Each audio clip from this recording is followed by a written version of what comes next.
Live, onde vamos falar sobre nutrição ayurvédica. E hoje, para falar sobre nutrição ayurvédica, eu tenho uma convidada muito especial, que é a nutricionista Marise Berg, uma querida amiga, uma grande estudiosa do Ayurveda e da nutrição contemporânea, uma vasta experiência no campo do vegetarianismo, do veganismo. Ela é ela é professora do curso de formação do Saúde Elementar desde a primeira edição, quando a gente começou a dar formação em Ayurveda. Ela já foi convidada e felizmente aceitou, felizmente para nós, né, ela aceitou esse convite. E não vai ser diferente dessa vez, que a gente voltou a fazer a nossa formação, que começa agora em agosto. Convidamos a Marise e felizmente, novamente, ela aceitou o nosso convite. Eu estou falando felizmente porque a Marise é uma pessoa de muito conhecimento, sabe muito da prática clínica, do dia a dia. Vocês vão ver, né? Espero que vocês aproveitem bastante todo esse conhecimento. E agora ela vai ser professora de novo do nosso curso, vai dar um módulo de nutrição, de alimentação saudável, de Ayurveda, que vai ser... Agora, vou ter que confirmar aqui com ela, agora me escapou essa data. Mas vou passar aqui para vocês. Isso é algo importante, deixa eu ver se a Marise já entrou aqui. Enquanto ela não entra, deixa eu ver se eu consigo chamar ela. Vocês estão me ouvindo bem, gente? Estão me escutando bem? Tudo bem? Som, imagem, tá tudo certo aí?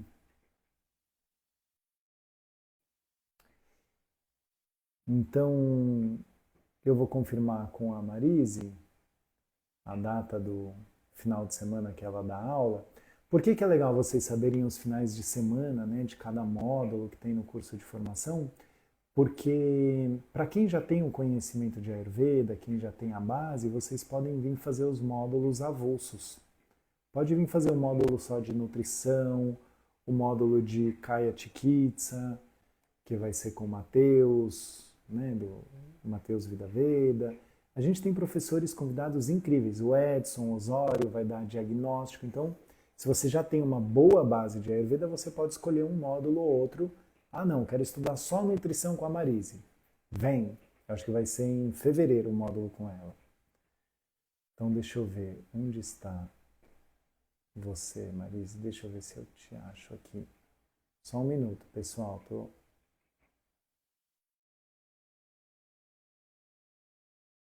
Vamos ver se...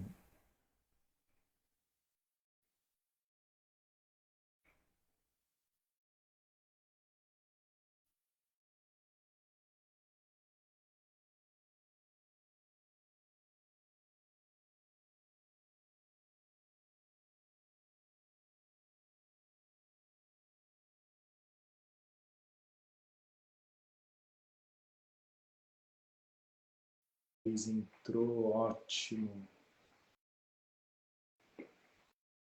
Então já vou...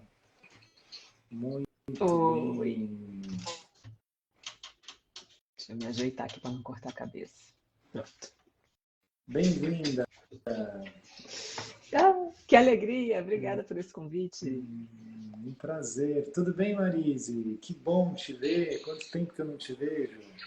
Vocês estão me ouvindo bem? Tudo bem.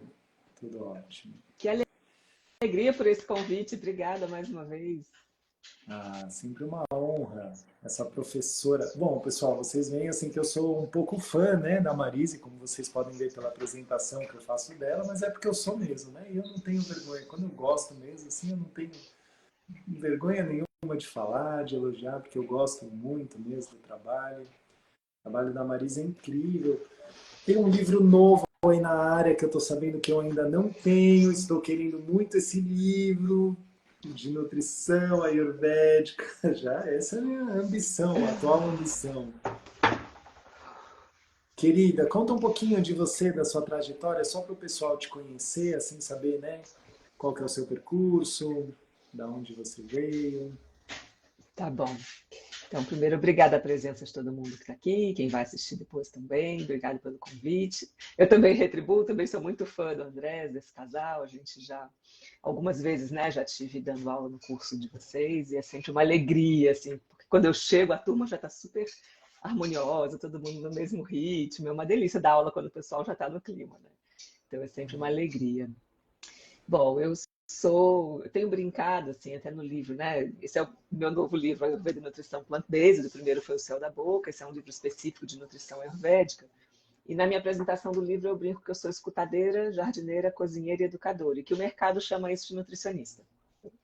Porque eu tenho uma graduação em nutrição, né? O formal aqui no Brasil, pós-graduação, várias especializações. Fiz vários cursos de Ayurveda aqui no Brasil e na Índia. Mas, na verdade, o meu dia a dia ele se traduz em escutar as histórias dos pacientes, porque eu sou nutricionista clínica, né? Eu atendo em consultório, online, presencial. Então, escutar essas histórias e a partir dessas histórias, a demanda do paciente, eu tenho que devolver um plano nutricional. Então, que considere a história da pessoa, as necessidades dela, o objetivo. Para isso eu tenho que conhecê-la e para isso eu tenho que conhecer o alimento, que é o meu objeto de trabalho, né? São dois objetos de trabalho, o alimento e a pessoa. E como é que isso se encontra a partir da sabedoria do Ayurveda e da nutrição científica também, né? Então tem que ser um pouco cozinheira, tem que conhecer o alimento, né? E o alimento vem da terra, então tem que ser um pouco jardineira, tem que ter uma certa intimidade com a produção de alimento.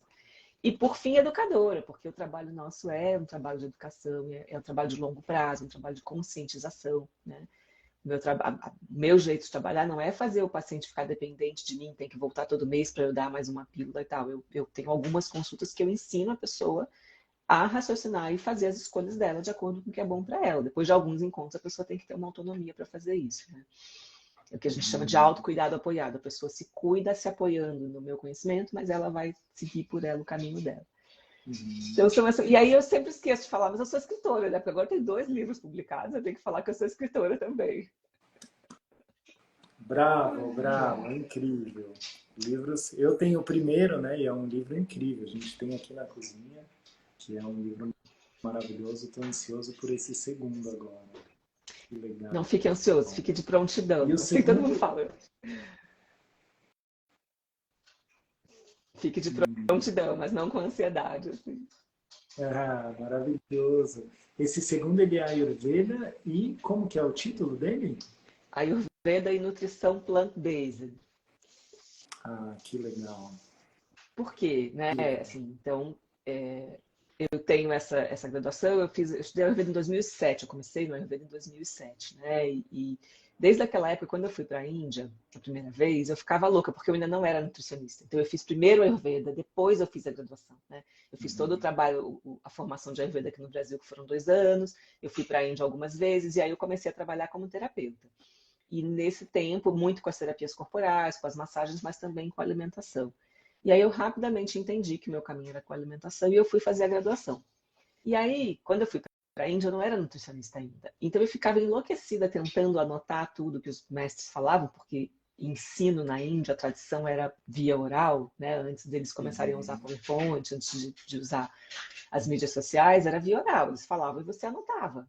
Eles pegavam lá os textos originais em sânscrito, que a gente não adianta nem olhar, eles traduziam, comentavam e você anotava e gravava, muitas vezes em péssimo áudio, naqueles gravadorzinhos antigos. Nessa época não tinha, né? Nessa época não tinha nem Instagram, nem YouTube, tinha gravador. Então eu tentava juntar aquelas pecinhas. E o que acontece é que o texto principal que eu usei para me basear para fazer o livro, que é o Charak Samhita, eu faço uma analogia, eu brinco que é igual guia 4 rodas. Vocês são mais novos, talvez vocês não se lembrem, mas era um guia de ruas que a gente usava. Você ia pela rua, tarará, quando chegava no final da página, acabava a rua. E aí ele falava, continua na página 347. Aí você estava dirigindo, você tinha que correr para a página 347 para achar a continuação da rua que você estava no guia. E o Charak Samhita é meio assim, porque a nutrição não é uma especialidade do Ayurveda. Ela está intrínseca em todas as etapas do processo, tem nutrição em todos os capítulos que você lê do Charak Samhita. Praticamente, ele vai falar alguma coisa da nutrição, do alimento, da forma como a gente se nutre. Então, eu ficava na Índia sem ter o Charak Samhita, né? E só com essa tradição oral, tentando anotar e tentando organizar o meu pensamento. Eu falava, eu queria um livro desse. Um dia eu vou escrever um livro sobre isso, né? Isso em 2007. E aí hoje esse livro é isso, é um livro que eu gostaria de ter tido lá atrás e é um livro que eu gostaria de compartilhar para facilitar o caminho de quem está chegando, né? É um presente mesmo. É um presente mesmo. Então, foi um trabalho de 4 anos, né? Assim, fora todos os anos de estudo, mas para fazer o livro mesmo foi um trabalho de 4 anos. E as tecnologias ajudaram muito, né? Enfim, eu terminei de escrever um livro antes da inteligência artificial, mas o que a gente tem hoje, que é muito precioso, é o Charak Samhita Online, que é o texto original, que está publicado. E na versão online é mais fácil procurar, tem a lupinha para procurar, você pode traduzir para o português, ele está comentado por médicos contemporâneos, então você consegue estudar sozinho no Charak Samhita hoje. Se você tiver uma base, você consegue estudar sozinho. O que eu não recomendo muito, mas é possível. E aí o que acontece? No Charak Samhita, o Ayurveda originalmente não é uma ciência vegetariana, não é uma nutrição vegetariana, nem uma medicina. Citam muitos alimentos de origem animal, porque ele tem lá 2.500, 2.600 anos, né? E aí, no século III, um dos mestres, né, porque o Ayurveda ele vai incorporando conhecimentos, ele não é uma ciência fechada, estática, que foi criada há 2.500 anos e fica exatamente igual, ele vai incorporando saberes de várias escolas de sabedoria da Índia, então Yoga, Mimamsa, Vaiseshika, Nyaya, Vedanta, Yoga e alguns aspectos do budismo. Então, esse mestre do século III depois de Cristo, ele incorporou esse conceito de ahimsa na questão da não violência e incorporou uma alimentação predominantemente vegetariana. Então, de lá para cá, já faz bastante tempo, já são 18 séculos, os praticantes de Ayurveda são predominantemente vegetarianos. E hoje, o que a gente conhece de ciência também preconiza que uma dieta que é predominantemente vegetariana, ela é mais favorável para a saúde do que uma dieta onívora que tem fartura de carnes, laticínios, ovos, etc. Então, eu fiz questão de frisar no título, dizer que isso que é um livro de Ayurveda, mas a gente vai enfatizar o plant-based, de alimentação baseada em plantas, porque no contexto de hoje é o que, como profissional de saúde, me faz mais sentido. Não, porque o meu livro não é uma tradução do Charak Samhita by the Book. Eu não peguei e traduzi, eu traduzi e adaptei junto com o que eu conheço de ciência para o que a gente pode aplicar hoje. Que legal. Isso, quando a gente começou a estudar, eu comecei 1 ano depois de você, né? Eu comecei a estudar em 2008. E ainda era uma Ayurveda bem carregada de laticínios, né? Eu lembro, assim, que era uma coisa, os nossos professores, né? Esses que foram basicamente os primeiros que começaram a dar curso aqui, eles eram bem dos leites, do ghee. Eu lembro que tinha isso, né? A Ayurveda...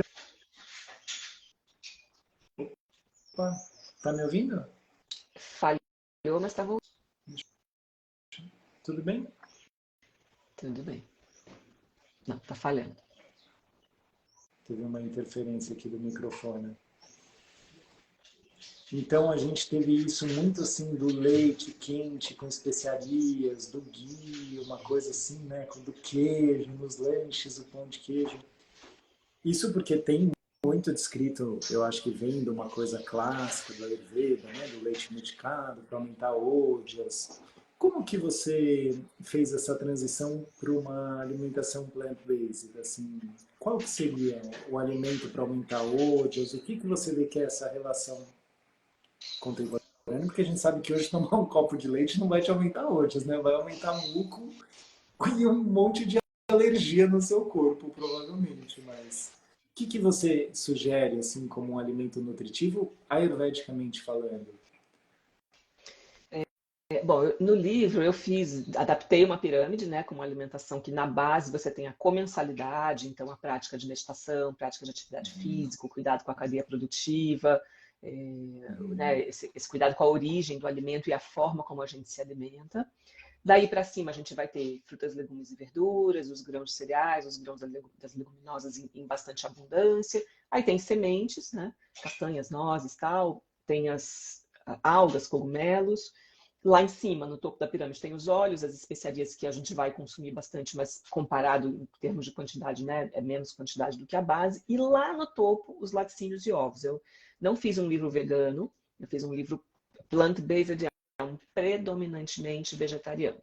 Eu não incluí as carnes, tá? Eu não incluí as carnes, porque as carnes realmente a gente tem muita evidência, principalmente de carne vermelha, de malefícios mesmo para a saúde, mais predisposição para câncer, etc.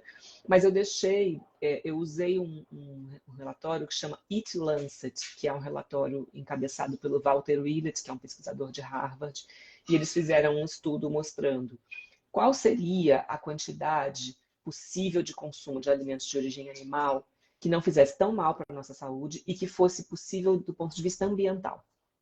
Porque é isso, a gente vai considerar que o que a gente come tem um impacto no mundo e no nosso conceito ayurvédico de nutrição, você pergunta o que me nutre, em que mundo eu quero viver, até quando, com quantos anos, mas a gente considera o impacto das nossas escolhas alimentares, né? Então, o que nesse relatório eles preconizam? Eles consideram uma dieta média de 2.500 calorias, ou seja, aqui para o Brasil a gente considera uma dieta média de 2.000 ou menos, né? Então eles já estão super faturados em relação a nós, mas vamos considerar as 2.500 calorias. Consumo de carne vermelha seria um pedaço de 100 gramas a cada 4 dias. Um pedaço de 100 gramas é do tamanho da palma, né, da mão. Carne de frango seria um pedaço a cada 2 dias. Né? Peixe poderia ser um pedaço por dia. E ovos é uma unidade a cada 2 dias. E laticínio seria de 0 a 250 ml de leite, ou né, de queijo dá um pouco menos em peso, mas uma fatia de queijo. De 0 a. Então, é a primeira diretriz nutricional científica formal que considera 0. E pensa, 100 gramas de carne vermelha numa dieta de 2.500 calorias, se eu fizer a regra de 3 para 2.000, já é menos a cada 4 dias. É muito mais. O brasileiro consome, em média, se eu não me engano, quase 160 gramas por dia de carne vermelha. É um consumo exacerbado, né? Então, eu usei essa referência no livro, né? Se as pessoas... eu, como vegetariana estrita há muitos anos, continuo sendo, gostaria que as pessoas todas fossem, mas nem todas as pessoas estão prontas para ser. Eu atendo muitos pacientes que são flexitarianos ou semi-vegetarianos. A pessoa não come nada em casa, mas quando vai na casa da sogra, come lá um estrogonofe. Não come nada em casa, mas se viajou, come um queijo na estrada, num hotel. A maioria dos meus pacientes estão assim, né? Então, essa é uma referência que eu acho que, se todo mundo que come carne comesse um pedaço a cada 4 dias, não seria tão ruim. E aí é isso, ou. Não é que você vai comer um ovinho no café da manhã, uma carne vermelha no almoço e um franguinho no jantar dentro dessa tabela. É ou. Então, esse equilíbrio fica mais possível dentro de um contexto em que você tem abundância de frutas, legumes e verduras, cereais leguminosas integrais, especiarias, né, dentro de um contexto que é a dieta mediterrânea. Né, o que eu propus no livro, assim, como referência, se aproxima mais da dieta mediterrânea do que de uma dieta vegana. Né? Porque, enfim, o livro atende todo mundo, né? Então, quem for vegano vai seguir a recomendação do Walter Willett de 0, ok, e vai fazer as adaptações, né? E quem quiser ser flexo vai fazer essa flexibilização de acordo com alguma referência que dá um norte, né? Claro. Ainda existe um medo muito grande, eu vejo assim, né, que existe um medo eu acho que isso vem talvez de um histórico de escassez, onde realmente faltou comida e, enfim, minha família, por exemplo, tanto por parte de pai quanto por parte de mãe, houve uma escassez severa de alimento, de pós-guerra. Então acho que ainda a gente carrega esse código, né, de tem que comer muito para ser saudável. Acho que a carne entra nisso, um alimento super nutritivo, exageradamente, né? Só que hoje o que a gente vê é que as doenças que mais matam no mundo são por uma supernutrição, né? As pessoas não estão morrendo, claro, infelizmente ainda temos uma desnutrição grande no mundo, mas o que mais mata são doenças cardiovasculares. E aí você vê a pessoa com medo de ficar desnutrida, mas você fala, gente, não, o que você precisa é muito menos. Você precisaria de 10 vezes menos do que você está comendo, porque está entupindo suas artérias. Só que esse diálogo é difícil da gente ter, né? Assim, eu vejo que é um discurso ainda que a gente precisa trabalhar muito, com muita gentileza. Eu gosto quando você traz esses temas, porque fica muito claro, assim, né? Fica muito evidente. Tem uma preocupação, né, com a questão da proteína e tal. Então, sim, dos 3 macronutrientes que a gente tem, carboidratos, proteínas e gorduras, há um equívoco de interpretação da matemática no senso comum, assim, né? A recomendação da OMS de ingestão de nutrientes é carboidrato 55 a 75% das calorias do dia é para ser esse percentual mais alto. É o nutriente que a gente precisa mais e é o nutriente que está mais presente na maioria dos alimentos, né? Proteína de 10 a 15%. 15% é atleta de competição. Então, a gente vai pegar referências aí, e aí gordura de 15 a 30. Você fala, pô, mas é mais gordura do que proteína? Porque a gordura é mais calórica, né? Então, a gordura tem 9 calorias por grama, a proteína tem 4. Então, um alimento gorduroso, mesmo que ele se consuma em pouco volume, ele representa mais calorias do dia. Não é que você vai comer mais volume de gordura. E aí, tem uma recomendação que é assim, o mínimo de proteína que a gente deveria ingerir é 0,8 gramas vezes quilo de peso por dia. Então, se a pessoa pesa 50 quilos, vezes 0,8, né? E aí, o pessoal da esportiva vai ter 1,2, 1,5, 2, 2,2, né? 2,2 é para um atleta de competição, talvez, mas não para pessoas mortais, nem para as pessoas que vão na academia 3 vezes por semana, nem para quem faz crossfit. Não precisa. E o que a gente vê? A digestão proteica, ela custa mais para o nosso organismo. Todo nutriente, quando é digerido, tudo que a gente ingerir, por mais saudável que seja, vai ter uma função nutridora de construir tecido e vai gerar metabólitos. Quando você digere carboidrato, você gera metabólitos. Digerir carboidrato gera radicais livres, que são envelhecedores. Quando você digere proteína, você vai gerar amônia, que vai virar ureia e tal. E você vai ter que lidar com isso na corrente sanguínea, na tua microbiota intestinal. Então, hoje, quando a gente pensa em imunidade, por exemplo, a imunidade nasce no intestino. A gente tem dentro do intestino trilhões de seres, bactérias, vírus, fungos, arqueias que moram lá e que comem o resíduo do que a gente come, fermentam, liberam substâncias que são favoráveis para a imunidade ou não. E isso faz um equilíbrio desse ecossistema ou não, dependendo do que você comer. E isso demanda resposta imunológica, porque o que entra no intestino vai passar, o intestino é um órgão absortivo, vai passar dali para a corrente sanguínea para ir para as células. Então, a nossa fronteira para o mundo externo não é a pele. A nossa grande fronteira é esse tubo que vai da boca, o sistema digestivo, até o ânus. Só que o que entrar no intestino vai para as células. Então, no entorno do intestino, que é um órgão grande e absortivo, tem todas as células de imunidade tomando conta dessa fronteira, gerando respostas de imunidade inflamatórias, por exemplo, de baixo grau, que se organizam ali rapidamente, e respostas de imunidade de grande espectro, como criação de anticorpos, dependendo do que passou ali dentro. E a gente tem essa colônia que está lá dentro, essa microbiota, ela está definida pela nossa imunidade, né, pela nossa genética, pela nossa imunidade, e pelo que a gente come. E hoje a gente estudando essa microbiota intestinal, que dentro do Ayurveda está sob o guarda-chuva de Agni, que é a digestão, de Ama, que é a produção de biotoxinas, a gente sabe que uma microbiota mais equilibrada é uma que tem predomínio de bactérias que digerem carboidratos e menos bactérias que são proteolíticas. Então, quando você pega uma dieta que tem essa recomendação da OMS, com variações, né? Se a pessoa é mais cafa, a gente diminui um pouco o carboidrato, se ela é mais vata, a gente aumenta um pouquinho mais. Eu tento ficar dentro da faixa de referência da OMS e jogo para cima ou para baixo, dependendo com a visão do Ayurveda, se é vata, pita ou kapha, né? No livro eu faço isso. Então, uma microbiota que digere mais carboidratos e menos proteínas e um teor de gorduras equilibrados, ela tende a ser uma microbiota mais saudável que gera uma calmaria imunológica, porque não tem grandes demandas, né? Então, por exemplo, se você tem proteína demais na alimentação, você vai gerar mais amônia, mais ureia, e isso deixa a tua microbiota mais alcalina do que devia estar.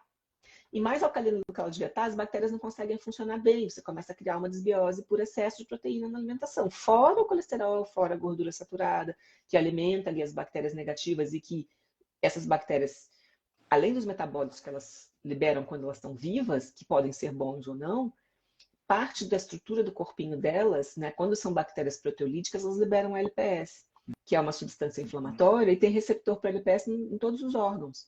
Então, você tem uma inflamação no intestino, gera um metabólito, que na nossa linguagem de Ayurveda é ama no intestino, e isso vai parar lá na sua articulação. Isso vai parar lá no seu sistema respiratório. Então, ter uma alimentação que não tem excesso de proteína traz benefícios para a saúde. Deficiência de proteína é bom? Claro que não.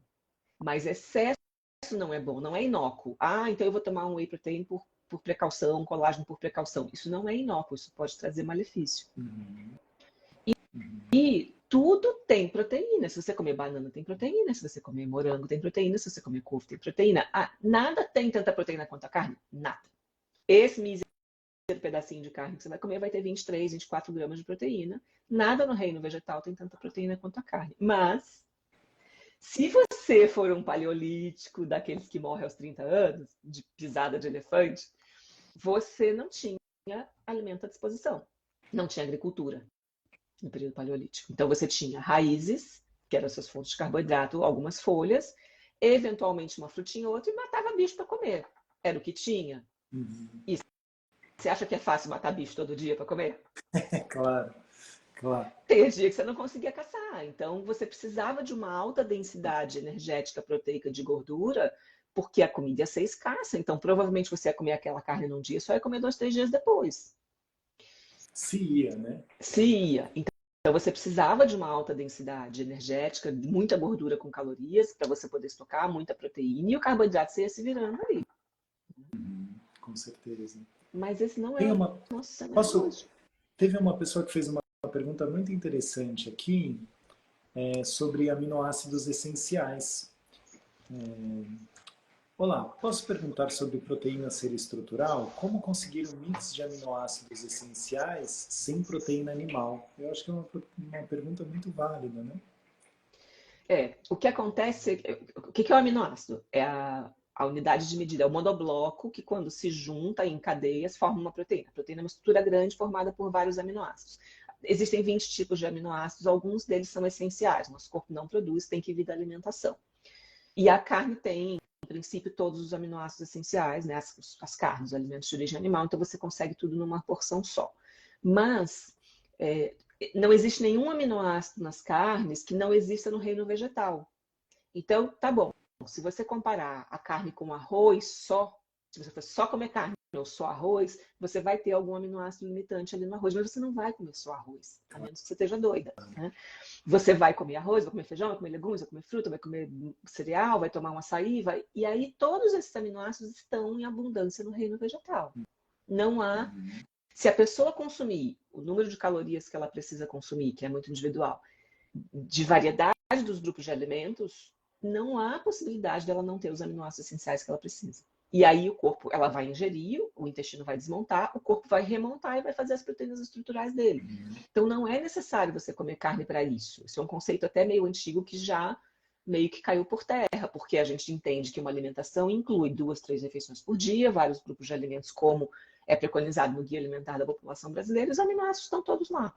Todas as vezes que eu calculei dieta, eu fiz um trabalho enorme de cálculo de dieta para o Guia de Nutrição Vegana do IVU, calculando todos os aminoácidos, mas sobrava, assim, triptofano, 289% da necessidade da pessoa. Era tipo 2, 3 vezes o que você precisa, entende? Então eu fico bem segura.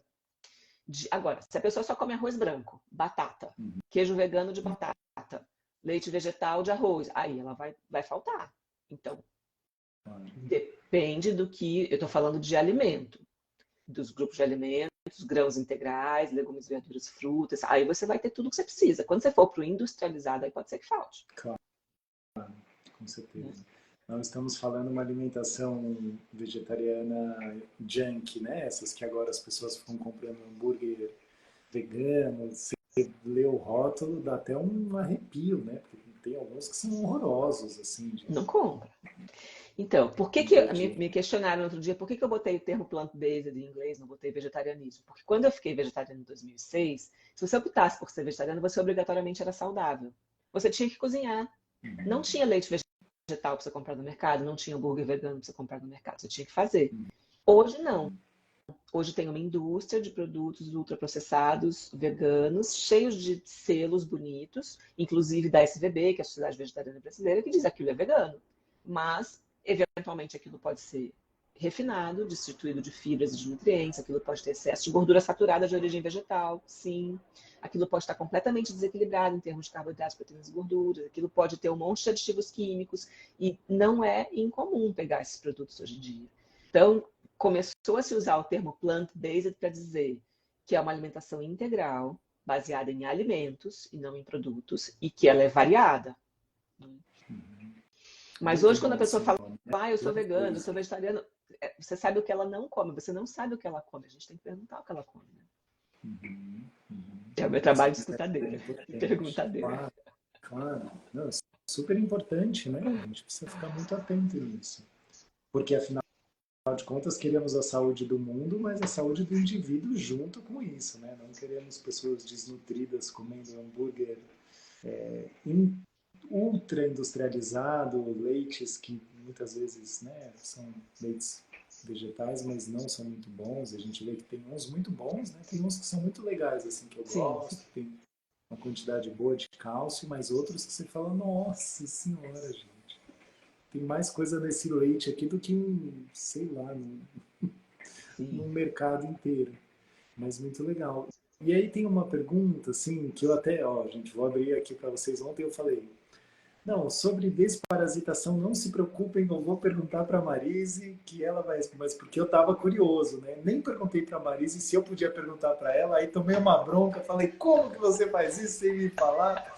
Então, Marise, te peço desculpa aqui publicamente, mas Imagina. realmente eu tenho essa dúvida porque a desparasitação acabou ficando algo muito em moda, assim, né?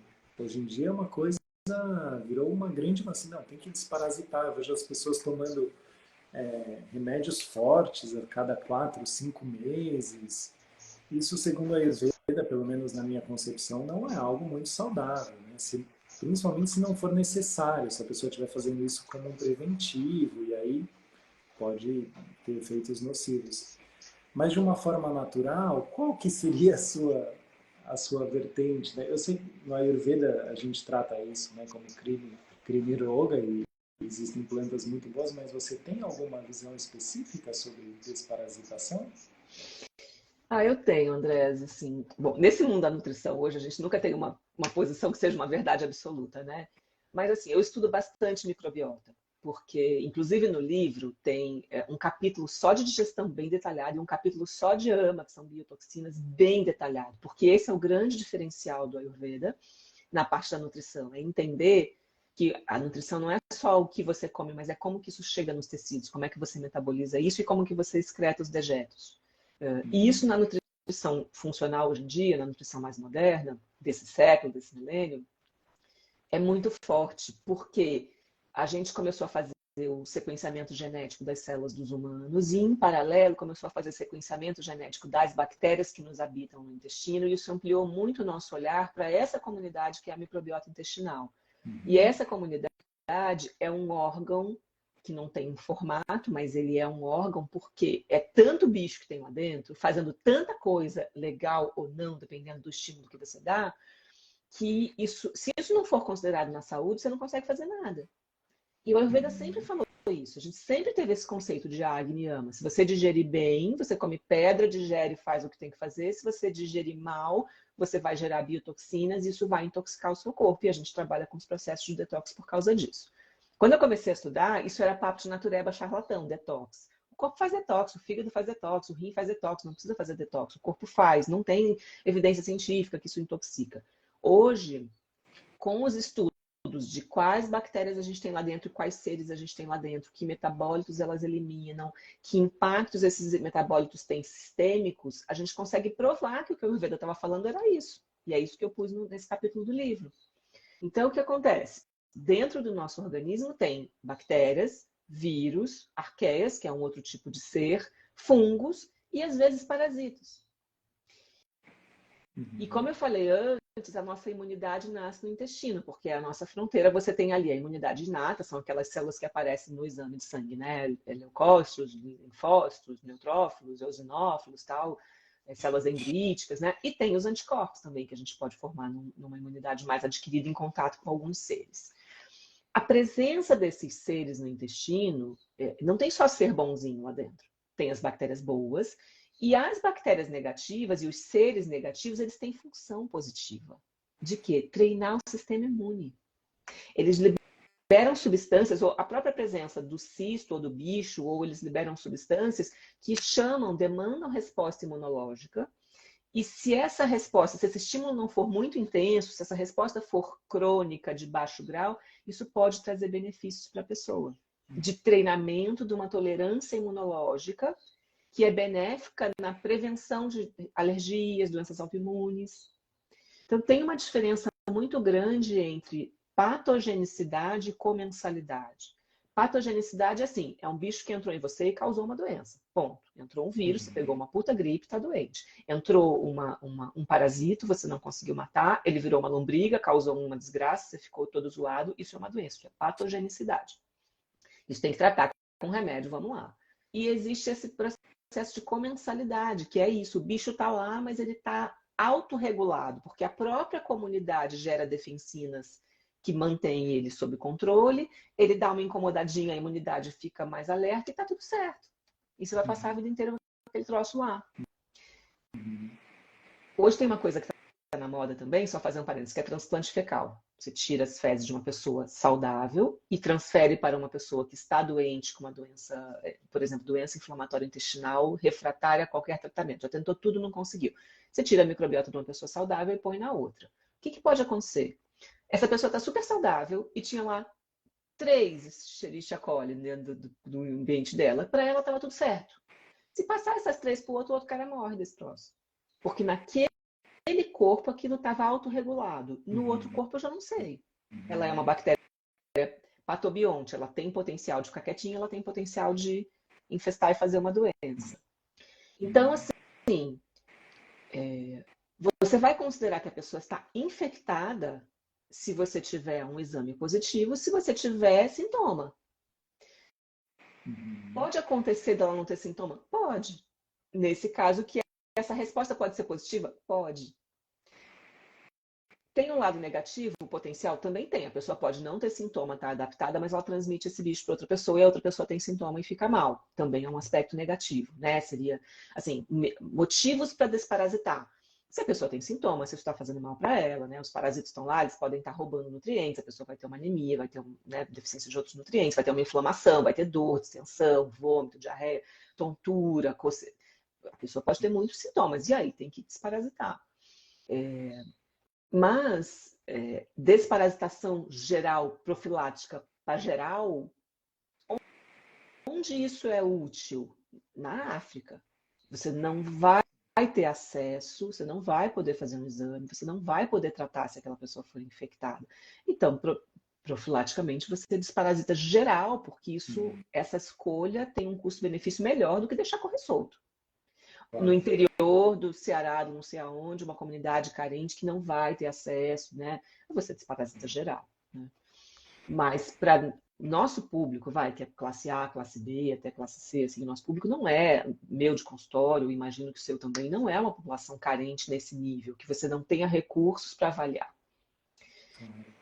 E aí é complicado, porque a avaliação ela é falha, né? Você pode ver pelos sintomas, a pessoa pode estar sintomática e você pode fazer um exame, mas o exame de fezes... Esses bichos são muito inteligentes, espertinhos, né? Às vezes você faz um exame de fezes comum, não pega. Então tem que ser um exame de fezes sequenciado que você faz com 3 amostras seguidas. São 3 dias de fezes diferentes. E aí é um puta saco de fazer esse exame. Então a maioria das pessoas prefere não fazer e toma logo o remedinho. Né?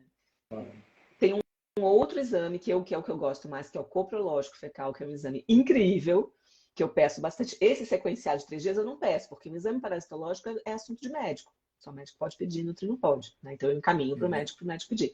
Agora, o coprológico é um exame que eles pegam as suas fezes e, pelo que está sobrando, se é gordura, se é proteína, se é ácidos orgânicos, dependendo do que sobrar, eles conseguem te dizer onde é o problema. E normalmente nesse exame eles já fazem parasitológico junto, já diz se tem um parasita junto. Né? Então, porque o que acontece? A nossa primeira barreira para esses bichos é a acidez do estômago. Em tese, a gente tem contato com bactérias, vírus, fungos o tempo inteiro, pela respiração, pelo que a gente está comendo, tá tudo cheio de bicho, né? Então eles chegam no estômago, a acidez mata, depois chega no intestino delgado, o intestino delgado tem um monte de células que produzem substâncias que são antibióticas e antifúngicas, etc. Então eles deveriam morrer, mas quando a nossa digestão está fraca, eles não morrem, eles começam a se proliferar. Então, o coprológico... Ou parentes, né? Ou a pessoa está tomando um inibidor de bomba de próton, um omeprazol continuamente. Alô, pessoal do omeprazol, atenção, né? Se vocês estão preocupados com parasitas, vamos cuidar disso direito, né? Claro. Pois é.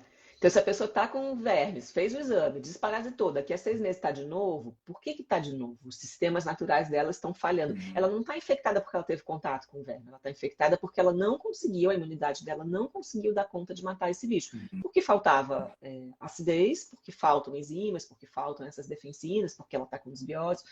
E aí a gente tem que tratar isso, né? Mas, enfim, tem esses exames. Aí, com esses exames, a gente trata.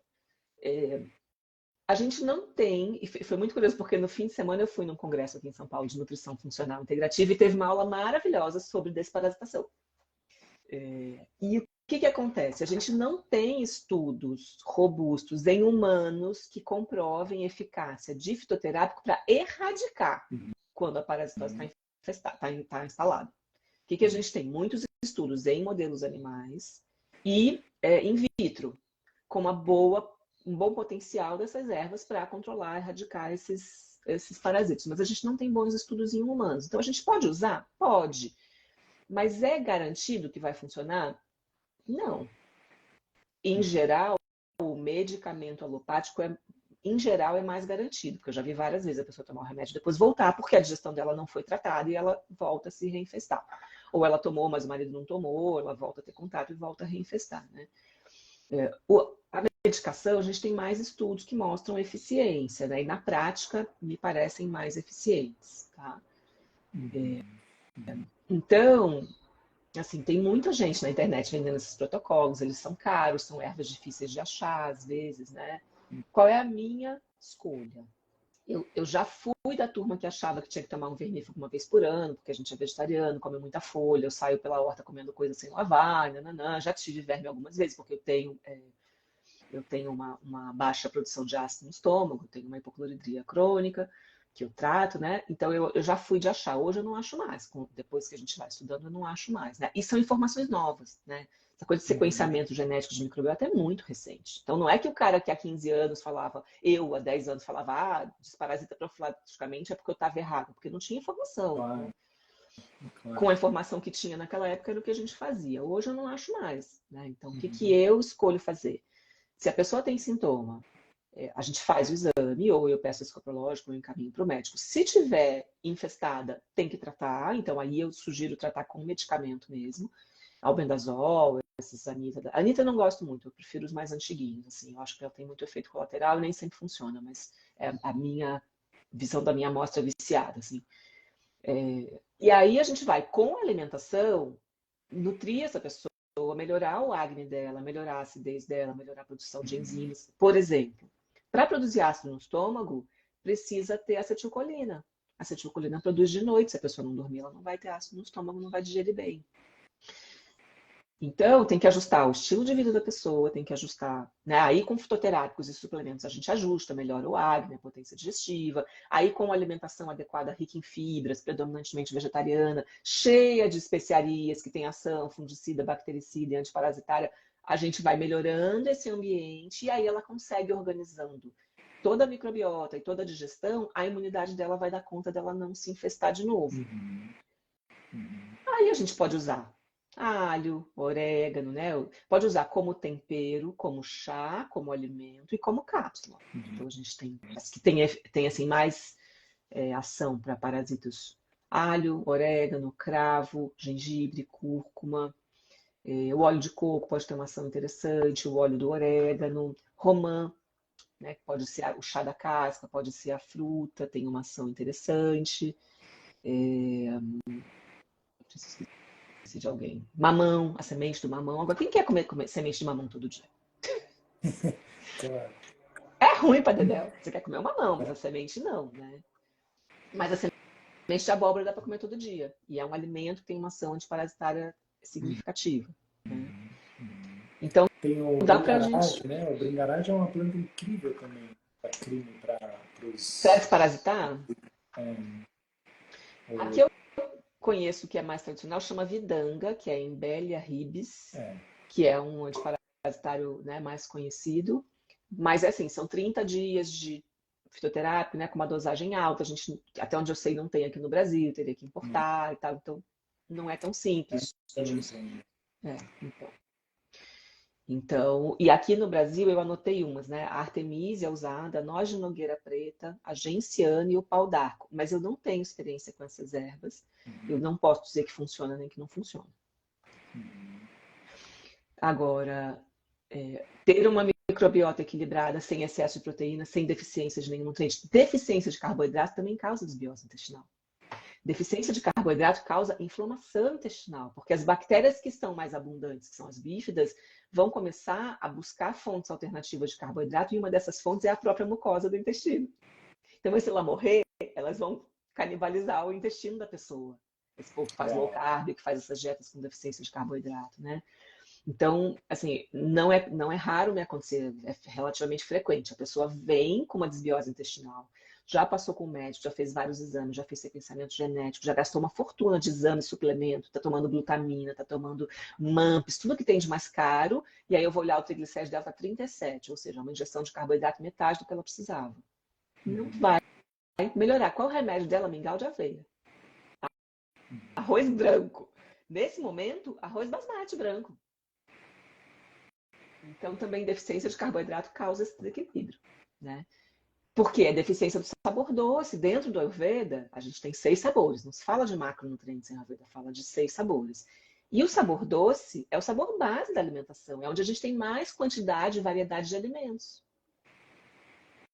Então, se você pegar o sabor que é o mais importante e cortar ele pela metade do que seria o seu mínimo necessário, a sua alimentação vai estar desequilibrada do ponto de vista do Ayurveda também. Com certeza. Aí a gente vai juntando, né? A gente faz toda a volta e aí começa a juntar e falar: ah, estamos falando da mesma coisa em línguas diferentes, né? Sim, você tem que, né? No Ayurveda você tem que ter, na refeição você deveria ter os 6 sabores: doce, salgado, ácido, amargo, astringente, picante, tudo na mesma refeição. Mas onde você tem mais volume de alimentos é o sabor doce. Então, todos os cereais, todas as raízes, as frutas doces, as castanhas, os óleos, as carnes e laticínios também são doces, né? Então tudo contribuiria para esse pacotão. Mas é onde você tem mais. Astringente, por exemplo, você tem os feijões, alface, alguns chás, né? Os germinados, você tem pouca coisa, né? O doce é o que tem mais. Então, o excesso não é bom. E por outro lado, se você tem muita carne que tem muito óleo, isso também é um excesso de sabor doce. Né? E as pessoas se enganam, né? Aí eu vou comer carne, vou comer proteína. Metade do conteúdo da carne é gordura. Do frango também, do porco também. Né? O queijinho, 70% das calorias do queijo vem da gordura, não vem da proteína. Claro, claro. E essa gordura é predominantemente saturada. Né? E isso a gente está falando de uma alimentação do dia a dia, mas isso se torna essencialmente importante nos tratamentos, né? A gente vê quando a gente faz, pensando mesmo num tratamento, como faz diferença, né? As pessoas hoje em dia tomando simvastatina, tomando, né, remédios que trazem efeitos colaterais muito fortes, né? Para dor, nas articulações, a gente vê que tem uma agravação muito grande. E aí, às vezes, tirando, não estou falando que é isso, tá, gente? Mas assim, muitas vezes você retirando uma quantidade grande de gordura é o equivalente a tirar ao remédio que está tomando. Né? Ou Aí fica nessa balança, nessa gangorra que não vai para lugar nenhum. Claro, isso é muito importante. Que bom que a gente está caminhando, né, com esses ensinos. Assim, eu vejo que hoje cada vez mais as pessoas têm mais consciência, a gente consegue espalhar isso de uma forma maior, que é o que a gente está fazendo aqui, né? Mas essas informações elas estão sendo mais difundidas, né? Pouco a pouco, num ritmo que às vezes dá uma ansiedade, né? Você fala, não, gente. não vai dar tempo, nós temos Ai, que agilizar, nós estamos atrasados. Nós estamos... O que está acontecendo que é muito interessante é respaldo científico, né? Então, você tem muitos artigos respaldando essas decisões, né? Então, por exemplo, tem artigo científico de intervenção com humanos mostrando que uma dieta vegana bem feita reverte entupimento de artéria. Tem a foto de uma artéria desentupida no artigo. Nenhum medicamento faz isso. Só uma dieta vegana é a única intervenção que, junto com as mudanças de estilo de vida e tal, conseguem reverter. O entupimento de artéria é uma causa de infarto, que é a doença que mais mata no mundo, né? Então, o presidente da Associação Americana de Cardiologistas, ele fala que existem 2 tipos de cardiologistas no mundo. Os veganos e os que não leram as evidências. Maravilhoso. Se você pegar os artigos, você vai chegar nessa conclusão, né? E a gente vai ver, assim, aí tem muitos artigos, né? Ah, tem artigo que fala que é bom comer ovo, tem artigo que fala que ovo não é bom, ovo aumenta colesterol, ovo não aumenta colesterol. Senta no seu consultório e avalie os exames dos seus pacientes. Quem come mais ovo tem mais colesterol no sangue, quem come menos não tem. Não tem nenhum paciente vegano com colesterol alto. Você pode dizer que a minha amostra é viciada? Você pode alegar um monte de coisa. No meu universo aqui, na minha prática, apesar dos estudos, eu tenho estudos que corroboram essa minha percepção e talvez tenha outros que não, mas na minha prática, na minha experiência, hoje uma paciente me mandou os exames com colesterol alto, eu falei, o que aconteceu? O exame de cálcio tá bom. Ela falou, eu comi muito queijo, principalmente esse mês antes do exame, e meu colesterol aumentou e eu fico chateada. Eu falei, pode ser isso? Pode. Todos os exames anteriores de colesterol baixo, ela voltou a comer queijo em quantidade, porque tá friozinho, põe na sopa, não sei o que, comprou muito queijo, gosta, se descuidou, o colesterol subiu. Hoje aconteceu isso. Então, tem uma questão de prática, né? É observar. Tem pessoas mais sensíveis, tem pessoas menos sensíveis, né? Ai, que bom bater um papo com você, tão gostoso, né? Ó, a pessoa falou, deixou um comentário aí, que tinha colesterol É. alto, foi diagnosticada como hereditário. Sim, tem pessoas que têm uma predisposição a ter o colesterol alto, mais do que outras, isso existe, né? Mas se ela ficar vegana, o colesterol dela não vai materializar do solo. Vai um pouco, porque o corpo produz colesterol, mesmo que você não ingira, né? O colesterol é gordura saturada. Mas dificilmente você vai pegar uma pessoa vegana com um LDL de 180. Não vai. Vai ter um de 100, 110, você fica ali limítrofe, vai. 180 você não vai encontrar. Muito legal. Bom, pessoal, quem quiser continuar esse papo, teremos um módulo só para se deliciar com todo esse conteúdo maravilhoso. E aí, claro, né, que a gente falou muito de nutrição, assim, evidências científicas, mas tudo isso com a alma do Ayurveda, né, que pelo menos para mim é o que me brilha a alma, assim, os olhos, né, a falar de Ayurveda e nutrição. Então, quem quiser continuar estudando com a Marise, vem. E Marise tem os livros, tem os cursos também, né, Marise? Ó, bom, o livro está à venda lá no meu site, né? No meu link da bio tem o link também, mas no meu site mariseder.com.br também tem. Então você pode comprar o livro. Tem no site da editora, indo pelo meu, você chega lá. Tem a opção de comprar o livro com 3 aulinhas introdutórias, para quem quiser, um pacotinho pequenininho. E em breve eu vou relançar meu curso também, que aí é específico de nutrição ayurvédica, né? Então fiquem pertinho aí que daqui a pouco.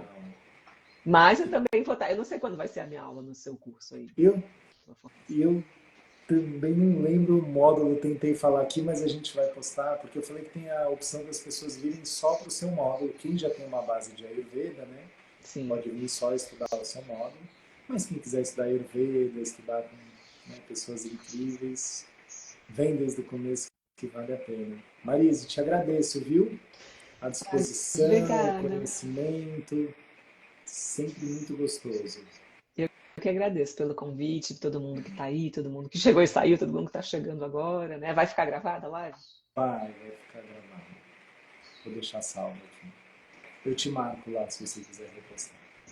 Tá bom. E a gente vai se encontrando aí pelas mídias sociais. Eu estou de volta em São Paulo, né? Eu fiquei um tempo fora, agora eu estou morando de volta em São Paulo, tá um pouco mais fácil. Então a gente vai. Eu vou aí buscar meu livro. Quando eu for para São Paulo, eu vou aí buscar meu livro. Não, o seu livro tem vários livros guardados aqui para você de nutrição que separei, que estão aqui em casa. Eu vou levar lá para o consultório. Você pega tudo junto. Vou adorar. Que legal, querida. Obrigado, viu? Pela disposição. Obrigada, gente. Da aula. Boa semana para você. Até a próxima. Tchau, pessoal. Obrigado.